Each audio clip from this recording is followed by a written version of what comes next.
C'est un glissement tout doux là, de la biomasse vers la biomasse, mais cette fois-ci exclusivement à usage chaleur avec Jacques Villevieille, l'expérience de la SIC R43.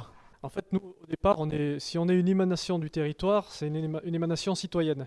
C'est-à-dire quand on a créé R43 en 2001, on a des ressources, on a du vent, on a du soleil, on a du bois énergie, et malgré tout, il y a des camions-citernes qui nous embarrassent sur la route qui accède au département.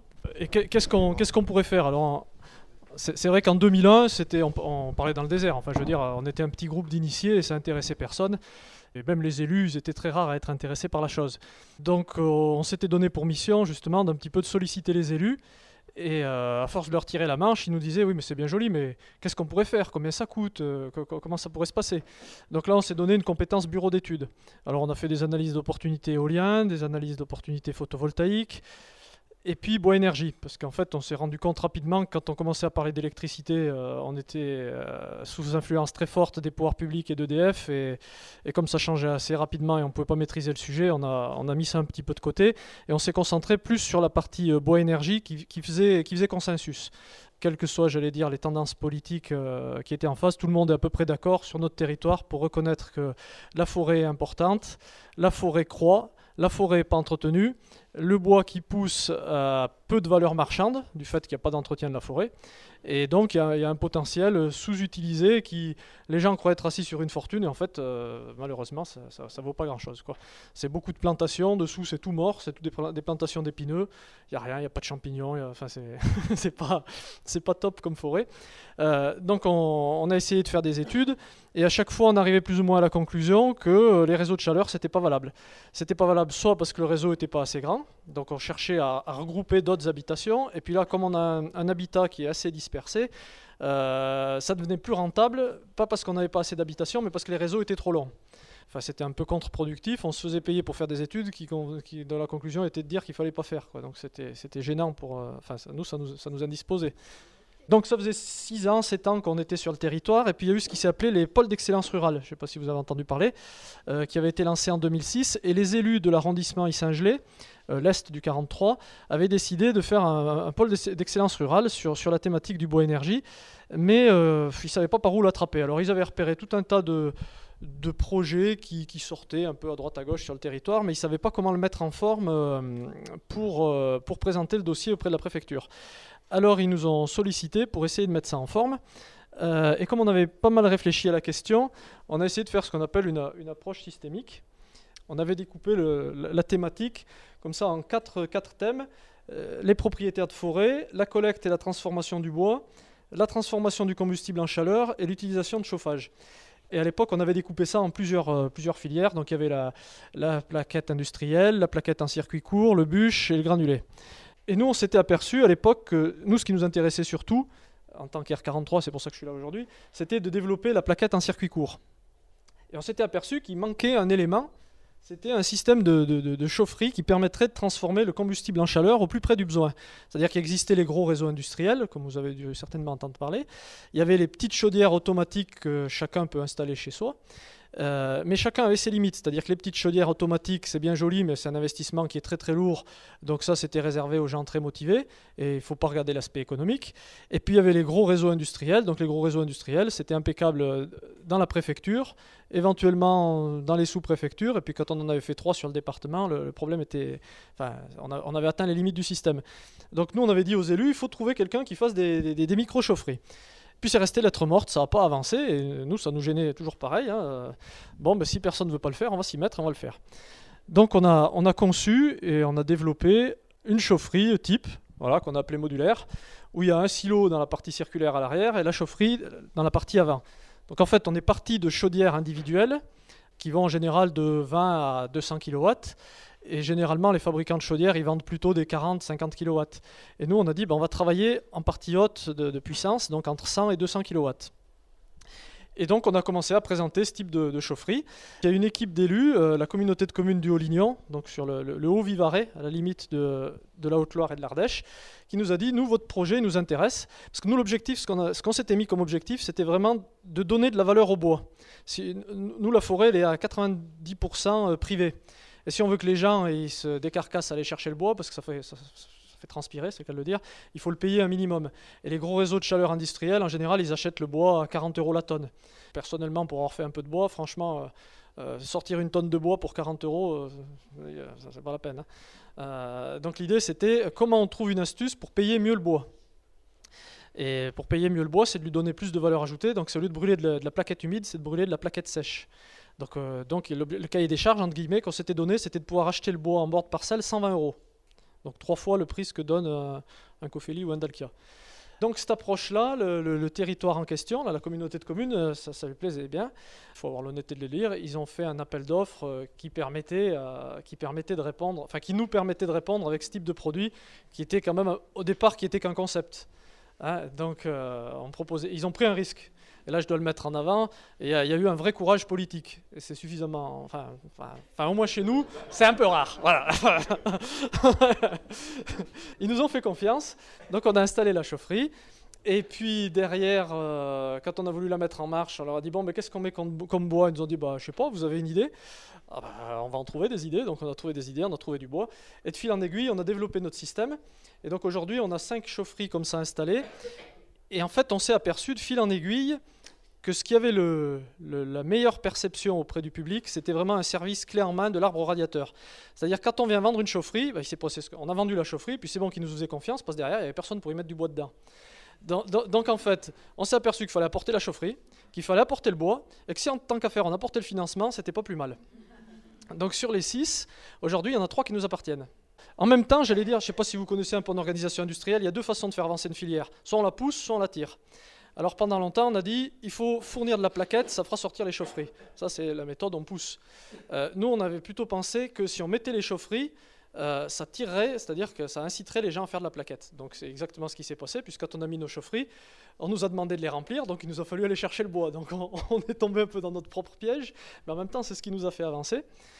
Et donc, alors du coup, après, on a été obligé de faire, malgré tout, une zone de stockage. Donc la communauté de communes, toujours dans la logique un peu de partenariat tacite, il n'y a rien d'écrit, mais dans l'idée, on est dans la même logique, nous a dit, on a une zone artisanale, ça ne se bouscule pas au portillon pour prendre les terrains. Ce qu'on vous propose, on vous vend le terrain au prix du terrassement. Donc on est parti là-dessus. On a construit ce hangar. Alors à l'époque, c'était où les tarifs photovoltaïques allaient bien. Donc ça nous a permis de faire un hangar qui s'autofinance. Donc du coup, on peut faire sécher notre bois sans que ça coûte sur le prix du bois. Donc ça, c'est un point qui nous permet d'avancer. Après, toujours dans la logique de collecte, on a mis en place un système qui nous permet de récupérer du tout petit bois. Donc les particuliers, ils en font des tas au bord, comme ça, vous voyez. Et puis nous, on l'amène sous notre hangar, avec un engin un peu spécifique. Après, on travaille avec une Cuma qui nous permet de broyer le bois. Et on le livre toujours avec un engin qu'on a été plus ou moins obligé de développer nous-mêmes, pour essayer de raccourcir au maximum la filière. En fait, la plaquette, moins on la transporte, mieux c'est. Enfin, le bois, il faut aller le plus court possible. Le challenge, c'est de la prendre au bord de la forêt et de l'amener dans la chaufferie le plus rapidement possible, tant sur les aspects trésorerie et financière, que même sur l'aspect vie du produit. La plaquette, c'est quelque chose qui, dans le temps, ça se dénature. Donc, entre le moment où on le broie et le moment où on le brûle, il faut que ça soit le plus court possible. Bon, aussi, on a travaillé pas mal pour toujours optimiser, standardiser. Donc maintenant, on fait nos chaufferies en usine. Une entreprise à côté où on a installé la première chaufferie. Le charpentier en question, ça l'intéressait. Il est venu voir, on a sympathisé, puis hop, ça a été parti. Et on les transporte quasiment finis. Ce qui fait qu'en gros, on met la chaufferie en route en 3 jours. Entre le moment où on enterre le tuyau, et après, on vient poser la chaufferie. 3 jours après, on fait fonctionner. Juste pour vous dire où c'est qu'on en est aujourd'hui, parce que c'est important, ça date de mardi. La problématique qu'on a par rapport à ces petites chaufferies, c'est le financement. Comme je vous l'ai dit, si on amène le financement, c'est mieux. Il faut savoir qu'avec la crise économique qui a attaqué les finances publiques très, très sérieusement l'an dernier, l'ADEME a modifié son cahier des charges en disant on veut du chiffre maintenant, donc les petites chaufferies, on veut pas, enfin les petites chaufferies circuler, on veut du chiffre, on veut du gros. Alors moi, j'avais un peu senti venir le coup et je leur avais dit, mais si je vous fais un ensemble de petits projets, à un moment, ça fera bien un gros, quoi. Ce qui compte, c'est le résultat, quoi. Nous, ce qu'on voulait, c'était rentrer dans le fond chaleur. Donc le fond chaleur, c'est l'équivalent de 250 000 litres de fuel par an à remplacer. Que ce soit sur un site ou sur plusieurs sites, ce qui compte, c'est les 250 000 litres de fuel, quoi. Et à force d'insister, En début d'année, ils ont changé leur modalité de fonctionnement. Ils sont passés sur une logique d'appel à projet. Et donc là, on a sauté sur l'occasion et on a déposé un dossier où on arrivait aux 250 000 litres de fuel avec 12 chaufferies qui sont donc réparties sur un arrondissement. Là, il n'y a pas l'échelle, mais en gros, ça fait un cercle de 20 km de diamètre. Il y a un jury qui nous a dit c'est très bien ce que vous voulez faire, vous êtes lauréat de l'appel à projet, mais par contre, enfin c'est pas dit comme ça, mais en gros on ne sait pas combien on va pouvoir vous donner. Et on a passé tout l'été en passant par des hauts et des bas. Au mois de juillet c'était quasiment mort. Et puis la semaine dernière on a réussi à faire venir le directeur régional, le directeur du directeur régional et puis encore un autre directeur. Il y en avait pour cher dans la voiture. On a tout bien expliqué le projet. Et donc on est passé en commission de décision mardi, donc il y a 2 jours. Et donc a priori l'ADEME accepte de suivre le projet innovant comme il ferait pour un gros réseau, quoi. C'est quand même une thématique complexe. Il faut vraiment maîtriser le plus possible l'ensemble des maillons parce qu'en fait, il y a certaines opérations qui dégagent des marges. L'installation, enfin bref, quand on arrive à acheter le matériel, il y a des marges sur le prix du matériel. Mais par contre, il y a d'autres opérations qui, elles, sont déficitaires. La collecte du bois, c'est déficitaire. Et la plus grosse difficulté qu'on a eue, nous, c'est à faire partager. Au départ, on avait créé une coopérative en espérant qu'on ferait entrer des intervenants dans la coopérative et puis on ferait partager un peu les marges. Et en fait, on n'est pas arrivé, donc il a fallu qu'on intègre en interne et que la répartition des marges se fasse en interne directement, quoi. En gros, en général, c'est par exemple un centre de vacances, comme ici. Il y en a une autre, on chauffe l'école, la salle polyvalente, l'église. Une autre, on chauffe l'école, le temple, le presbytère, la maison des jeunes et 2 particuliers. Une autre, on chauffe un très grand restaurant avec hôtel, piscine et compagnie. Une autre, c'est encore un autre centre de vacances. Une entreprise de mécanique.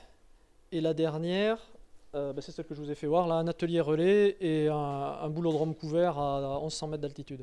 À chaque fois, plus ou moins, on est arrivé à entre 35 et 48% de finances publiques. Malgré les travaux d'optimisation pour réduire les coûts et compagnie, il faut quand même encore presque 40 et 50% pour retomber sur nos pattes. Enfin, on en parlait ce matin. La problématique, c'est que les banques, elles disent, nous, on veut un temps de retour brut de 7 ans. Alors, je vois pas pourquoi d'où ça sort, mais c'est comme ça. Alors que ça pourrait très bien être 12 ou 14, quoi, mais non. Et ça change quand même beaucoup la donne, le fait de pouvoir prolonger comme ça. Alors, on est 60 associés, donc on est une SIC, Société Coopérative d'Intérêt Collectif.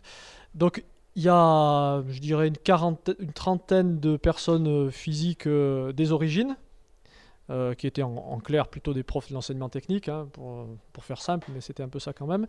Et puis après, il s'est greffé petit à petit des professionnels qui ont partagé notre philosophie. Donc il y a un forestier, il y a 2 plombiers, 2 électriciens, un ramoneur. Enfin, on a essayé d'étoffer le collectif avec les compétences professionnelles qui émergeaient au fur et à mesure. On n'a pas encore de partenaire banquier associé, mais